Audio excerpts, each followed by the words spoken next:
ಈ ಒಂದು ಬುಲೆಟ್ ಗಾಡಿಯನ್ನು ಅದರ ಮಾಲೀಕರಾಗಿರ್ತಕ್ಕಂಥ ನಾಗನಗೌಡ ಅಂತಕ್ಕಂಥವರು ದಿನಾಂಕ 1/4/2025 ಅಪ್ರಾಪ್ತ ವಯಸ್ಸಿನ ಬಾಲಕರಿಗೆ ಚಾಲನೆ ಮಾಡಲು ದಾವಣಗೆರೆ ನಗರದಲ್ಲಿ ಕೊಟ್ಟಿದ್ದರಿಂದ ಅದನ್ನು ನಾವು ಪತ್ತೆ ಹಚ್ಚಿ ಈ ದಿನ ಮಾನ್ಯ ದಾವಣಗೆರೆಯ ಜೆಎಂಎಫ್ಸಿ ನ್ಯಾಯಾಲಯಕ್ಕೆ ಕಳಿಸಿದ್ದರಿಂದ ಆ ಪ್ರಕರಣ ಈ ದಿನ ಇತ್ಯರ್ಥವಾಗಿದ್ದು, ಸದರಿ ಪ್ರಕರಣದಲ್ಲಿ ಅಪ್ರಾಪ್ತ ವಯಸ್ಸಿನ ಬಾಲಕರು ವಾಹನವನ್ನು ಚಲಾಯಿಸಿದ್ದಕ್ಕೆ ಅದರ ಮಾಲೀಕರಾದ ಅಂದರೆ ಈ ಬುಲೆಟಿನ ಮಾಲೀಕರಾಗಿರ್ತಕ್ಕಂಥ ನಾಗನಗೌಡರವರಿಗೆ 30,000 ರೂಪಾಯಿ ದಂಡವನ್ನು ಮಾನ್ಯ ನ್ಯಾಯಾಲಯ ವಿಧಿಸಿರುತ್ತದೆ.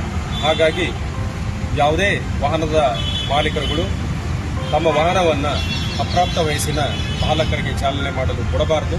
ಯಾಕೆಂದರೆ ಅಪ್ರಾಪ್ತ ಬಾಲಕರಿಗೆ ಚಾಲನೆ ಮಾಡಿಕೊಟ್ಟಲ್ಲಿ ಅದು ಅಪಘಾತಕ್ಕೆ ಈಡಾಗುವಂತಹ ಸಾಧ್ಯತೆ ಇರುತ್ತದೆ. ಹೀಗಾಗಿ ಅಪ್ರಾಪ್ತ ಬಾಲಕರಿಗೆ ವಾಹನವನ್ನು ನೀಡದೆ ಅಪಘಾತಗಳನ್ನು ತಡೆಗಟ್ಟಿ ಅಂತ ಹೇಳಿ ಈ ಮೂಲಕ ನಾವು ಸಮಾಜಕ್ಕೆ ಮನವಿಯನ್ನು ಮಾಡ್ತೀವಿ.